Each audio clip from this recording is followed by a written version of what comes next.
Hello friends, welcome to my channel Chillies and spices. আজকে একটা পকোড়া টাইপের দেখাবো, সেটা হচ্ছে মৌরলা মাছের পকোড়া। এটা চায়ের সাথেও চা হিসেবে খাওয়া যেতে পারে অথবা গরম ভাতে ভালো লাগবে। তার জন্য যেগুলো লাগবে সেগুলো একবার চটপট দেখে নিই। লাগছে নুন হলুদ দিয়ে ভাজা মৌরলা মাছ, বেসন। এখানে আমি মোটামুটি 100 গ্রাম মতন মৌরলা মাছ ইউজ করেছি, সেজন্য মোটামুটি 50 গ্রাম মতন বেসন, দুটো পেঁয়াজ কুচি, দুটো বড় পেঁয়াজ কুচি, ধনেপাতা কুচি, আদা রসুন কাঁচা লঙ্কা বাটা, একটা ডিম, কাঁচা লঙ্কা কুচি। আমরা প্রথমেই যেটা করব সেটা প্রথমে একটা মিক্সিং বোল নেব। এই মিক্সিং বোলটার মধ্যে প্রথমে মাছগুলো দিয়ে দেবো।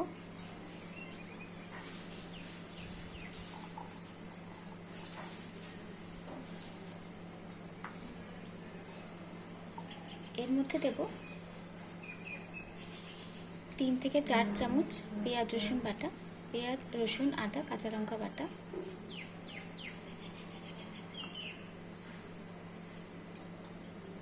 পরিমাণ মতো নুন,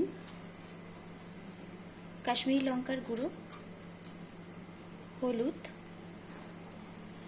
চিনি দেব।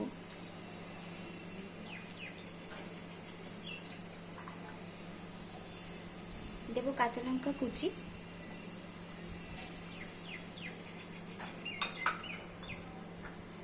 দেব পেঁয়াজ কুচি,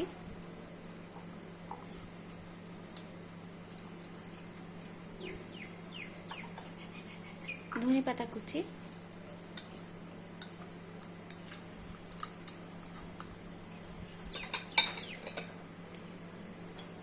বেসন।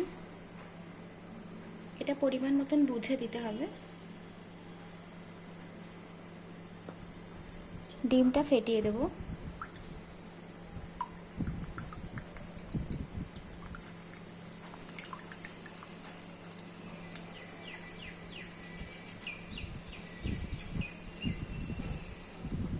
এই মিক্সচারটাকে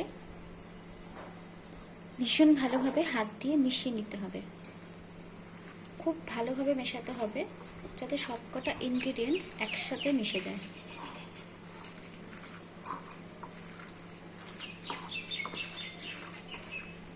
খুব ভালোভাবে আমি এটাকে মাখতে হবে। যদি মনে হয়, যেহেতু ডিম আছে, যদি মনে হয় যে মিশ্রণটা একটুখানি নরম হয়ে গিয়েছে, তাহলে এক্ষেত্রে আমরা দেব আর একটুখানি বেসন।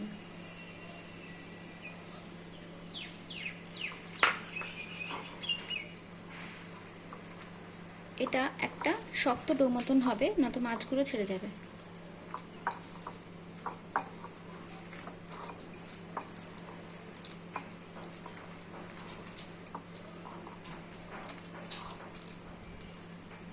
কড়াইতে আমি আগে থেকে মোটামুটি 2 কাপ মতন সাদা তেল গরম করে রেখেছিলাম, কেন মাছগুলো বড়াগুলো একটু ডিপ ফ্রাই করতে হবে। গ্যাসটা একদম কমিয়ে দেব।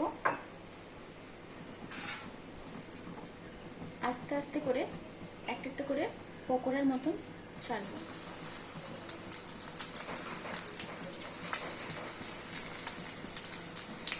যদি আমার এখানে খুলছে না, যদি কারোর মনে হয় যে পকোড়াটার বাইন্ডিংটা খুলে যাচ্ছে, তাহলে সেক্ষেত্রে আরেকটা ডিম অথবা একটুখানি বেসন ইউজ করো।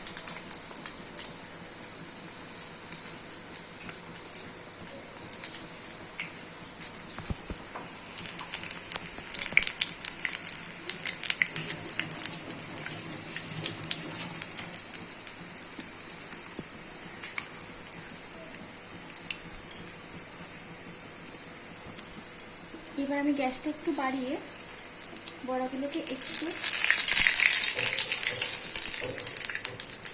উল্টে পাল্টে দেব,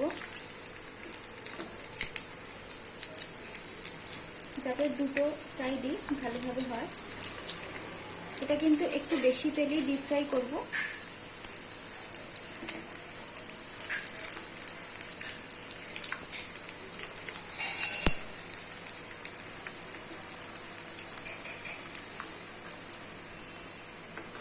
এইভাবে বড়াগুলো হবে। আবার একটুখানি গ্যাসের আঁচ কমিয়ে দেবো, যাতে ভেতরে মাছ এবং যেগুলো দিয়েছি সেগুলো ভালোভাবে ভাজা হয়ে যায়। বন্ধুরা, আমার চ্যানেল চিলিজ অ্যান্ড স্পাইসেস তোমাদের ভালো লেগে থাকলে অবশ্যই সাবস্ক্রাইব করো, আর আমার ভিডিওটা ভালো লেগে থাকলে লাইক, কমেন্টস এবং শেয়ার করো, এবং পাশে থাকা বেল আইকনটা অবশ্যই প্রেস করো, যাতে পরবর্তী ভিডিওগুলো তোমরা খুব ভালোভাবে দেখতে পারো। বড়াগুলো মোটামুটি ভাজা হয়ে গিয়েছে।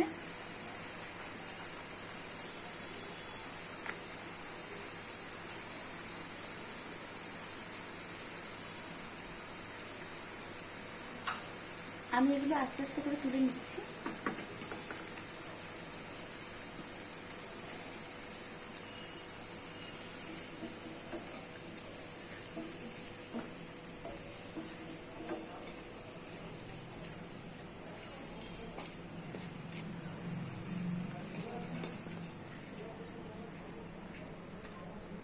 দেখো আমার বড়াগুলো রেডি হয়ে গেছে।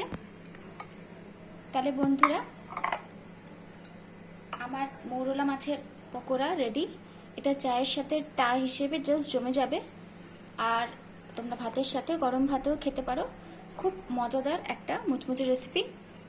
তাহলে এই রেসিপিটা অবশ্যই ট্রাই করো।